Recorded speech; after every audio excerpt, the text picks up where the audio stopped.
ಶ್ರೀ ಸ್ವಾಮಿ ಸಮರ್ಥ ಶ್ರೀ ಅಕ್ಕಲ್ಕೋಟ್ ಶ್ರೀ ಸ್ವಾಮಿ ಸಮರ್ಥ ಸೇವಾ ಕನ್ನಡ ಯೂಟ್ಯೂಬ್ ಚಾನಲ್ದಾಗ ಎಲ್ಲರಿಗೂ ಸ್ವಾಗತ. ನಾನು ನಿಮ್ಮ ಪೂಜಾ. ಮೊದಲನೇದಾಗಿ ಎಲ್ಲ ನನ್ನ ಸ್ವಾಮಿ ಕುಟುಂಬದವ್ರಿಗೂ ಶ್ರೀ ಸ್ವಾಮಿ ಸಮರ್ಥ. ಇವತ್ತಿನ ನಿಮ್ಮ ದಿನ ಅತ್ಯಂತ ಆನಂದದಿಂದ ಮತ್ತು ಮಹಾರಾಜರು ನಿಮ್ಮೆಲ್ಲ ಒಳ್ಳೆ ಇಚ್ಛೆಗಳನ್ನ ಆದಷ್ಟು ಜಲ್ದಿ ಪೂರ್ಣ ಮಾಡ್ಲೇತೇಳಿ ಸ್ವಾಮಿ ಮಹಾರಾಜರ ಚರಣಕ್ಕೆ ಪ್ರಾರ್ಥನೆ ಮಾಡುತ್ತಾ ಇವತ್ತಿನ ಒಂದು ಹೊಸ ವಿಡಿಯೋನ ಆರಂಭ ಮಾಡ್ತಿದ್ದಾನೆ. ಎಲ್ಲರೂ ಗುರು ಪೂರ್ಣಿಮೆದ ವಿಶೇಷ ತಯಾರಿಗಳು ಮಾಡ್ಕೋದ್ರಿ, ಸೇವೆ ಮಾಡ್ಕೋದ್ರಿ.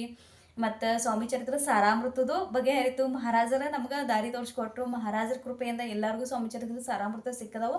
ಆದಷ್ಟು ಬೇಗ ಎಲ್ಲರೂ ಕಾಲ್ ಮಾಡಿ ತರಿಸ್ಕೋರಿ. ಇನ್ನು ಗುರು ಪೂರ್ಣಿಮೆ ದಿವಸ ನಾವು ಯಾವ ರೀತಿ ಗುರುಪದವನ್ನು ಮಹಾರಾಜರನ್ನ ತಗೋಬೇಕು? ಮೊದಲನೇದಾಗಿ ನಮ್ಮ ಮನಸ್ಸಿಗೆ ಒಂದು ಪ್ರಶ್ನೆಯನ್ನು ಕೇಳಿ, ಮಹಾರಾಜರ ಯಾಕೆ ನಾವು ಗುರುಪದವನ್ನು ತಗೋಬೇಕು ಅಂದ್ರೆ ಮಹಾರಾಜರು ನಿಮ್ಮನ್ನು ಆಯ್ಕೆ ಮಾಡಿದ್ದಾರೆ. ಇವತ್ತಿಂದ ಈ ಗುರು ಪೂರ್ಣಿಮೆದಿಂದ ನಮ್ಮ ಜೀವನ ಬದಲಾಗ್ತೈತಿ. ಯಾಕಂದ್ರೆ ಮಹಾರಾಜರು ನಮ್ಮ ಗುರುವಾಗಿ ಮಾರ್ಗದರ್ಶನ ಮಾಡ್ತಾರೋ, ಮಹಾರಾಜರ ಪ್ರತಿ ಕ್ಷಣಕ್ಕೂ ನಮ್ಮ ಜೊತೆ ಇದ್ದಾರೋ, ಅವ್ರ ಸೇವೆದಿಂದನೇ ನಮ್ಮ ಜೀವನ ಬದಲಾಗೋದು. ಇಲ್ಲಿ ಯಾವುದೇ ರೀತಿ ಇದಿಲ್ಲ, ಚಮತ್ಕಾರ ಅನ್ನೋದಿಲ್ಲ. ಇವಾಗ ನಾವು ಸೇವೆ ಮಾಡ್ತೇವಲ್ಲ ಅವಾಗ ಮಹಾರಾಜರು ನಮ್ಗೆ ಪ್ರಚಿತಿ ಕೊಡ್ಕೋತಾ ಹೋಗ್ತಾರೋ. ಹಾಗಾಗಿ ಇವತ್ತು ನಾನು ನಿಮ್ಗೆ ಮೊದಲನೇದಾಗಿ ಸ್ವಾಮಿ ಮಹಾರಾಜರ ಪೂಜೆ, ನೈವೇದ್ಯ, ಆರತಿ ಏನು ಮಾಡೋದು ಅನ್ನೋದು ಪ್ರತಿಯೊಂದು ವಿಡಿಯೋನ ಮಾಡಿ ಹಾಕಿದ್ದೀನಿ. ಇನ್ನೂ ಯಾರು ನೋಡಿಲ್ಲ ಹೋಗಿ ನೋಡ್ರಿ. ಆನಂತರ ಇವತ್ತು ಮನ್ಯಾಗ ಸರಳ ರೀತಿಯಿಂದ ಮಹಾರಾಜರ ಗುರುಪದ ಯಾವ ರೀತಿ ತಗೋದ, ನಿಮ್ಮ ಸುತ್ತಮುತ್ತ ಕೇಂದ್ರ ಇದು ಅಂದ್ರೆ ಅಲ್ಲಿ ಹೋಗಿ ಹೇಳ್ರಿ. ಆ ದಿವಸ ಗುರುಪದ ಸೇವೆ ಅಲ್ಲಿ ಇಟ್ಟಿರ್ತಾರೋ, ಅಲ್ಲೇ ಕೇಂದ್ರದಾಗ ಗುರುಪದ ತಗೋದ ಅವರೆಲ್ಲ ವ್ಯವಸ್ಥೆ ಕೂಡ ಮಾಡಿರ್ತಾರೆ. ನಿಮ್ಗೆ ಏನು ತೊಗೊಂಡು ಬರ್ಬೇಕು ಅನ್ನೋದು ಕೂಡ ಮಾಹಿತಿ ಅವ್ರು ತಿಳಿಸ್ಕೊಡ್ತಾರೋ. ಆ ನಂತರ ಇನ್ನು ಮನ್ಯಾಗ ಯಾವ ರೀತಿ ಮೊದಲನೇದಾಗಿ ಆ ದಿನ ಬೆಳಗ್ಗೆ ಎದ್ದ ಮನೆ ಎಲ್ಲ ಕ್ಲೀನ್ ಮಾಡ್ಕೊಂಡು ನಾವು ತಲೆ ಸ್ನಾನ ಮಾಡ್ಕೊಂಡು ಆ ನಂತರ ನಮ್ಮ ದೇವ್ರ ಪೂಜೆ ಮಾಡ್ಕೊತೈತಿ. ಆ ದಿವಸ ಮೊದಲನೇದಾಗಿ ಮಹಾರಾಜರ ಮೂರ್ತಿ ಇತ್ತಂದ್ರೆ ಹೇಳ್ತೇನೆ. ಮಹಾರಾಜರ ಮೂರ್ತಿ ಇತ್ತಂದ್ರೆ ಮಹಾರಾಜರಿಗೆ ಶುದ್ಧ ನೀರಿನಿಂದ ನೀವು ಶ್ರೀ ಸೂಕ್ತ, ಪುರುಷ ಸೂಕ್ತ ಮತ್ತು ಪವಮಾನ ಸೂಕ್ತ, ಶ್ರೀ ರಾಮರಕ್ಷ ಸೂತ್ರ ಇದನ್ನು ಒಂದೊಂದು ಸಲ ಹೇಳಿ ನಿಮ್ಗೆ ಮಹಾರಾಜರಿಗೆ ಅಭಿಷೇಕ ಹೋಗ್ತೈತಿ. ಆ ಅಭಿಷೇಕದಿಂದ ಬಂದಂಥ ತೀರ್ಥ ಮಹಾರಾಜರ ಚರಣ ತೀರ್ಥ ಆಗ್ತೈತಿ. ಆ ತೀರ್ಥವನ್ನು ತಗೋದೈತಿ. ಇಲ್ಲ ಆ ನಂತರ ಮಹಾರಾಜರಿಗೆ ಹಿನ ಹತ್ತರ, ಅಷ್ಟಗಂಧ, ನಮ್ಮ ಕಡೆ ಯಾವ ಹೂ ಇರ್ತಾವ ಆ ಹೂವು ಮಹಾರಾಜರಿಗೆ ವಸ್ತ್ರ ಪರಿಧಾನ ಮಾಡೋದೈತಿ. ತುಳಸಿ ಹೂವು ಇದನ್ನೆಲ್ಲ ಏರ್ಸಿ ಮಹಾರಾಜರಿಗೆ ಪಂಚೋಪಚಾರ ಪೂಜೆ ಮಾಡೋದೈತಿ. ಧೂಪ, ದೀಪ, ತುಪ್ಪಿನ ಆರತಿ ಎಲ್ಲ ನಮ್ಗೆ ಹಚ್ಚೋದೈತಿ. ನೈವೇದ್ಯ ಕೂಡ ಸಮರ್ಪಣೆ ಮಾಡೋದೈತಿ. ಆ ನಂತರ ಅಕ್ಕನ ಮತ್ತಕ್ಕ ಈಗ ನನ್ನ ಹತ್ತಕ್ಕ ಮೂರ್ತಿ ಇಲ್ಲ, ಫೋಟೋ ಅಟ್ಟ ಐತಿ. ಇನ್ನು ನಾವು ಏನು ಮಾಡ್ಬೇಕಂದ್ರೆ ಅದು ಸಹ ನೀಟಾಗಿ ನಾವು ಪ್ರತಿನಿತ್ಯ ಯಾವ ರೀತಿ ಪೂಜೆ ಮಾಡ್ತೀವಿ ಅದೇ ರೀತಿ ಕ್ಲೀನಾಗೆಲ್ಲ ಜಗಲಿ ಎಲ್ಲ ಕ್ಲೀನ್ ಮಾಡ್ಕೊಂಡ ಮಹಾರಾಜರು ಪಂಚೋಪಚಾರವಾಗಿ ಪೂಜೆ ಮಾಡ್ಕೊಂಡ ಆ ನಂತರ ನಾವು ಮುಂದೆ ಕೂತ ಒಂದು ಸಣ್ಣ ಗ್ಲಾಸ್ದಾಗ ಶುದ್ಧವಾದ ನೀರನ್ನು ತಗೋದೈತಿ. ಅದ್ರಾಗ ಸಾಧ್ಯವಾದ್ರೆ ಒಂದು ತುಳಸಿ ಎಲೆನ ಹಾಕ್ರಿ. ಆ ನಂತರ ನೀವು ಈ ಏನು ಸೇವೆಗಳು ಹೇಳಿದಾನೆ ಈ ಸೇವೆಗಳನ್ನ ಆ ನೀರ್ನಾಗ ಬಟ್ಟಕ್ಕೆ ಅಥವಾ ಕೈ ಆ ಗ್ಲಾಸ್ ಮ್ಯಾಗ ಕೈ ಇಟ್ಟ ನೀವು ಸೇವೆಯನ್ನು ಮಾಡೋದೈತಿ. ಅದು ಕೂಡ ಮಹಾರಾಜರ ತೀರ್ಥ ಆಗ್ತೈತಿ. ಈ ತೀರ್ಥದಿಂದ ನಾವು ಗುರುಪದವನ್ನು ತಗೋತೈತಿ. ಗುರುಪದ ತಗೋಬೇಕಾದ್ರೆ ಮೊದಲನೇದಾಗಿ ಒಂದು ತೆಂಗಿನಕಾಯಿ ಅಂದ್ರೆ ನಾವು ಕೇಂದ್ರದಾಗ ಹೋದಂದ್ರೆ ತೆಂಗಿನಕಾಯಿ, ಹೂವು, ದಕ್ಷಿಣೆ ಕೂಡ ಅಲ್ಲಿ ಕೊಡೋದೈತಿ. ಈಗ ಮನ್ಯಾಗ ನಾವು ಗುರುಪದ ತಗೋದಂದ್ರೆ ಈ ರೀತಿ ಒಂದು ತೆಂಗಿನಕಾಯಿ ಅಥವಾ ಶ್ರೀಫಲ ಅಂತ ಕರೀತಾರೋ ಇದನ್ನ ತಗೋರಿ. ನಿಮ್ಮ ಅದಕ್ಕೆ ಯಾವ ಹೂವು ಇರ್ತಾವಲ್ಲ ಆ ಹೂವು, ನಾ ಈಗ ನಿಮ್ಗೆ ತೋರಿಸೋ ಗುಲಾಬಿ ಹೂವು ಐತಿ ಅದನ್ನು ತೋರಿಸ್ಕೊಂಡು, ಗುಲಾಬಿ ಹೂವು ಆದ್ರೆ ಗುಲಾಬಿ ಹೂವು, ಹಳದಿ ಹೂವು ಅಂದ್ರೆ ಯಾವ ಹೂವು ಸಿಗ್ತಾವಲ್ಲ ಆ ಹೂವು ಅಂದ್ರೆ ಹಳದಿ ಹೂವು, ಸೇವಂತಿ ಹೂವು, ಮಲ್ಲಿಗೆ ಹೂವು, ನಿಮ್ಗೆ ಒಂದು ಹೂವು ಹತ್ತೈತಿ. ಆ ನಂತರ ಇದನ್ನ ಈ ರೀತಿ ಅಂದ್ರೆ ಪೂಜೆ ಎಲ್ಲ ಆದ ಕೂಡಲೇ ನಮ್ಮ ಸೇವೆ ಆದ ಕೂಡಲೇ ಮಹಾರಾಜರಿಗೆ ನಾವು ಗುರುಪದ ತಗೋದೈತಿ. ಗುರುಪದ ಅಂದ್ರೆ ನೀವು ಮೊದಲನೇದಾಗಿ ಗುರುಪದ ತಗೋಕದ ಅಂದ್ರೆ ನಮ್ಮಲ್ಲಿ ನಾವು ಮಹಾರಾಜರ ನಾವು ನಾನ್ ವೆಜ್ ತಿಂತೇನೋ ಅದು ತಿಂತೇನೋ ನಾ ಹೆಂಗೆ ತಗೊಲಿ ಅದನ್ನೆಲ್ಲ ವಿಚಾರ ಸೈಡಿಗೆ ಇಡ್ರಿ. ಮೊದಲನೇದಾಗಿ ಗುರು ಪೂರ್ಣಿಮೆ ದಿವಸ ಮಹಾರಾಜರ ಗುರುಪದವನ್ನು ತಗೋರಿ. ಮಹಾರಾಜರು ಯಾವುದು ನಮ್ಮ ಜೀವನಕ್ಕೆ ಒಳ್ಳೆಯದಲ್ಲ, ನಮ್ಮ ಆರೋಗ್ಯಕ್ಕೆ ಒಳ್ಳೆಯದಿಲ್ಲ ಅದನ್ನು ಸಾಕ್ಷಾತ್ ಅವರ ದೂರ ಮಾಡ್ತಿರ್ತಾರೆ. ಅದನ್ನೆಲ್ಲ ತಲೆ ಕೆಡ್ಸ್ಕೊಕ್ ನಾವು ಭಾಳ ವಿಚಾರ ಮಾಡೋಂಗಿಲ್ಲ. ಮೊದಲನೇದಾಗಿ ನಾವು ಒಂದು ಹೆಜ್ಜೆ ಮುಂದೆ ಇಡೋದೈತೆ ಅಂದ್ರೆ ಮಹಾರಾಜರ ಗುರುಪದ ತಗೋದೈತಿ. ಗುರುಪದ ತಗೊಂಡ್ರೆ ಮಹಾರಾಜರ ಸೇವೆ ಕೂಡ ಅವರೇ ಮಾಡಿಸ್ಕೋತಾರೋ. ಎಲ್ಲ ಕೆಟ್ಟ ಹವ್ಯಾಸಗಳಿಂದ ನಮ್ಮನ್ನು ದೂರ ಮಾಡಿ ಒಂದು ಸಜ್ಜನ ಅಂದ್ರೆ ಒಂದು ಸಾತ್ವಿಕ ಜೀವನವನ್ನು ನಡೆಸಕ್ಕೆ ಮಾರ್ಗದರ್ಶನ ಮಾಡ್ತಿರ್ತಾರೆ.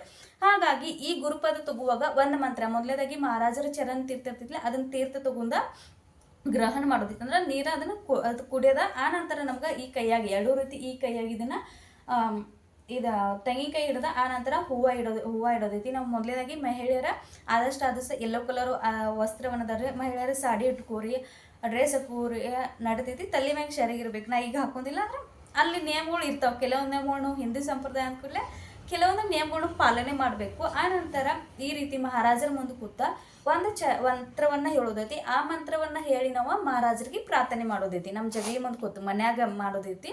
ಕೇಂದ್ರ ಇತ್ತಂದ್ರೆ ನಿಮ್ಗೆ ಅಲ್ಲೆಲ್ಲ ಅವರ ಸೇವೆ ಮಾಹಿತಿಯನ್ನು ಕೊಡ್ತಾರೋ, ಅವರ ಮಾಡಿಸ್ತಾರೆ ನಡ್ದೈತಿ. ಮನ್ಯಾಗ ಯಾವ ರೀತಿ ಮಾಡೋದು ಮೊದಲನೇದಾಗಿ ಆ ಮಂತ್ರ ಹೇಳ್ಕೊಡ್ತೇನೋ ಮತ್ತು ಅದನ್ನು ಕಮ್ಯುನಿಟಿ ಪೋಸ್ಟ್ದಾಗ ಪಿನ್ ಮಾಡ್ತೇನೋ, ಕಮೆಂಟ್ ಬಾಕ್ಸ್ದಾಗೂ ಪಿನ್ ಮಾಡ್ತೇನೋ, ಕಮ್ಯುನಿಟಿ ಪೋಸ್ಟ್ಗೆ ಸಕಟ್ ಅದನ್ನು ಹಾಕಿರ್ತೇನೋ ಅಲ್ಲಿ ಕೂಡ ನೀವು ನೋಡ್ರಿ. ಈಗ ನಾವು ಆ ಮಂತ್ರವನ್ನು ಹೇಳ್ತೇನೋ ಮಹಾರಾಜರಿಗೆ ನಾವು ಪ್ರಾರ್ಥನೆ ಮಾಡೋದೈತಿ. ಮೊದಲೇ ಶ್ರೀ ಸ್ವಾಮಿ ಸಮರ್ಥ ಪೀಡೋದಕನ ತೀರ್ಥ ಜಠರೆ ಧಾರ ಯಾ ಮಹ್ಮಂ ಶಿರಸಾ ಧಾರ ಯಾ ಮಹ್ಮಂ. ಇದನ್ನ ಕಾಳಜಿ ಮಾಡಬೇಡ್ರಿ, ಇದನ್ನ ಕಮೆಂಟ್ದಾಗ ಹಾಕ್ತೇನೆ ಮತ್ತು ಕಮ್ಯುನಿಟಿ ಪೋಸ್ಟ್ದಾಗ ಸಕಟ್ ಹಾಕಿರ್ತೇನೆ.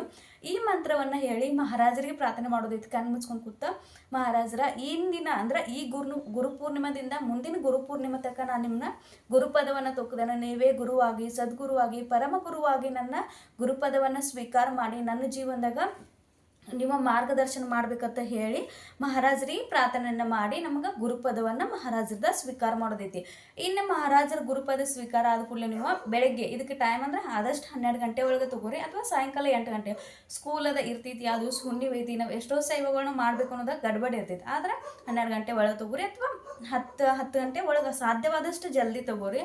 ಆ ನಂತರ ಆರತಿ ಪೂಜೆ ಎಲ್ಲ ತಗೋತೈತಿ. ಇನ್ನು ಈ ತೆಂಗಿನಕಾಯಿ ಏನು ಮಾಡ್ಬೇಕಂದ್ರೆ ನೀವು ಪ್ರಸಾದ ರೂಪದಾಗ ನಿಮ್ಮ ಮನ್ಯಾಗ ಸ್ವೀಟ್ ಮಾಡಿ ತಿನ್ನೋದೈತಿ, ಹೊರಗಿನವ್ರಿಗೆ ಯಾರಿಗೂ ಕೊಡೋದಿಲ್ಲ. ಏನಂತಾರೆ ದಕ್ಷಿಣೆ ಏನು ತೆಗೆದಿಟ್ಟಿರ್ತವಲ್ಲ 11 ರೂಪಾಯಿ, ನಮ್ಗೆ ಎಷ್ಟು ಆಗ್ತೈತೆ ದಕ್ಷಿಣೆ ಏನು ತೆಗೆದಿರ್ತಾರೆ. ಯಾವಾಗ ನಾವು ಕೇಂದ್ರಕ್ಕೆ ಹೋಗ್ತೀವಿ, ಯಾವಾಗ ದತ್ತ ಮಂದಿರಕ್ಕೆ ಹೋಗ್ತೀವಿ, ಅಲ್ಲಿ ದಾನ ಪೆಟ್ಟಿಗೆದಾಗ ಹಾಕೋದೈತಿ. ಇನ್ನು ಕೇಂದ್ರದಾಗ ಹೋದ್ರೆ ಅಂದ್ರೆ ಅಲ್ಲೇ ಅವು ನಮ್ಮ ಮಹಾರಾಜರ ದಾನ ಪೆಟ್ಟಿಗೆದಾಗ ಹಾಕಿರ್ತಾರೆ. ಇಷ್ಟ ಆಯಿತು. ಇನ್ನು ನಾವು ಪೀರಿಯಡ್ ಅದ ಆಗಿತ್ತು ಅಥವಾ ಏನೋ ಒಂದು ಪ್ರಾಬ್ಲಮ್ ಇತ್ತು, ನಾವು ಗುರುಪದ ತಗೋಕೊಲ್ಲ ಅಂದ್ರೆ ನೋಡ್ರಿ ಕಣ್ಣು ಮುಚ್ಚಿ ಕೂತ ಮಹಾರಾಜರಿಗೆ ಪ್ರಾರ್ಥನೆ ಮಾಡಿರಿ. ಈಗ ಏನು ಹೇಳಿ ಇದೇ ಮಂತ್ರವನ್ನು ಹೇಳಿ ನೀವು ಮಹಾರಾಜರ ಪ್ರಾರ್ಥನೆ, ಮಹಾರಾಜರ ಇವತ್ತಿನಿಂದ ನನ್ನ ಗುರುವಾಗಿ ಸದ್ಗುರುವಾಗಿ ನೀವೇ ನನ್ನ ಗುರುಪದವನ್ನು ಸ್ವೀಕಾರ ಮಾಡಿ ನನ್ನ ಕೈ ಹಿಡಿದು ನಡೆಸಬೇಕು ಅಂತ ಹೇಳಿ ಮಹಾರಾಜರಿಗೆ ಪ್ರಾರ್ಥನೆ ಮಾಡಿ ನೀವು ಸತತವಾಗಿ ಸೇವೆಯನ್ನು ಮಾಡಿರಿ. ಇನ್ನು ಗುರುಪದ ತೊಗೊಂಡ್ ಕೂಡಲೇ ನೀವು ನಿತ್ಯ ಸೇವೆಯನ್ನು ಕಂಟಿನ್ಯೂ ಮಾಡ್ತಾ ಹೋಗ್ರಿ. ಸ್ವಾಮಿ ಚರಿತ್ರೆ ಸಾರಾಮೃತದ ಬಗ್ಗೆ ಹರಿದೈತಿ, ಎಲ್ಲರೂ ಕೂಡ ತರಿಸ್ಕೋರಿ. ಅಲ್ಲಿ ನಿಮಗೆ ಸ್ವಾಮಿ ಸೇವೆ ಯಾವುದೇ ಒಂದು ಸಾಹಿತ್ಯ ಬೇಕಾರೋ ಅವ್ರು ಕಳಿಸ್ಕೊಡ್ತಾರೋ, ಅಲ್ಲಿ ಪ್ರಶ್ನೋತ್ತರ ಕೂಡ ಆಗ್ತಿರ್ತಾವೆ. ಒಂದ್ಸಲ ಹೋಗಿ ಭೇಟಿಯಾಗ್ರಿ, ನಿಮ್ಗೆ ಗುರುತಾಗ್ತೈತಿ ಕೇಂದ್ರ ಹೆಂಗೈತಿ ಅನ್ನೋದು. ಆ ನಂತರ ಇನ್ನು ಗುರುಪದ ತೊಗೊಂಡ್ರಿ, ಗುರುಪದ ತೊಗೊಂಡ್ ಕೂಡಲೇ ಅದು ಸಹ ನಿಮ್ಗೆ ಸೇವೆ ಏನು ಮಾಡೋದು ಅನ್ನೋದು ನಾನು ತಿಳಿಸ್ಕೊಟ್ಟಿದ್ದೇನೆ. ಶ್ರೀ ಸೂಕ್ತ ಪುರುಷ ಸೂಕ್ತ ಆದಷ್ಟು ಯಾವುದೇ ಸೇವೆ ಮಾಡೋಕ್ಕಾಗ್ಲಿದ್ರು ಅದು ನಾಮಸ್ಮರಣೆನ ಮಾಡಿರಿ. ನಾಮಸ್ಮರಣೆ ನಮ್ಗೆ ಹೆಚ್ಚಿನ ಪ್ರಚಿತಿ ಹೆಚ್ಚಿನ ಅನುಭವವನ್ನು ತಂದು ಕೊಡ್ತಿರ್ತೈತಿ. ಈ ರೀತಿ ಸರಳವಾಗಿ ನಮ್ಗೆ ಮಹಾರಾಜರ ಗುರುಪದವನ್ನು ತಗೋದೈತಿ. ಈ ಪೂರ್ಣಿಮದಿಂದ ಮುಂದಿನ ಗುರು ಪೂರ್ಣಿಮೆ ತನಕ ಮಹಾರಾಜರು ನಮ್ಮ ಸ್ವಾಮಿ ಭಕ್ತರಂದ್ರೆ ನಮ್ಮ ಜೀವ ಇರೋ ತನಕ ಮಹಾರಾಜರ ನಮ್ಮ ಗುರುವಾಗಿರ್ತಾರೋ. ಆದ್ರೆ ಮುಂದಿನ ಗುರು ಪೂರ್ಣಿಮೆ ತನಕ ನಮ್ಗೆ ಈ ಗುರುಪದವನ್ನು ಕೊಟ್ಟಿರ್ತಾರೆ. ಮತ್ತು ನೆಕ್ಸ್ಟ್ ಗುರು ಪೂರ್ಣಿಮೆಗೆ ನಾವು ಗುರುಪದವನ್ನು ಕೊಡೋದಿರ್ತೈತಿ. ಈ ರೀತಿ ಮಹಾರಾಜರ ಸರಳ ಗುರು ಪೂರ್ಣಿಮಾ ದಿವಸ ಗುರುಪದವನ್ನು ಮನ್ಯಾಗ ತಗೋದೈತಿ.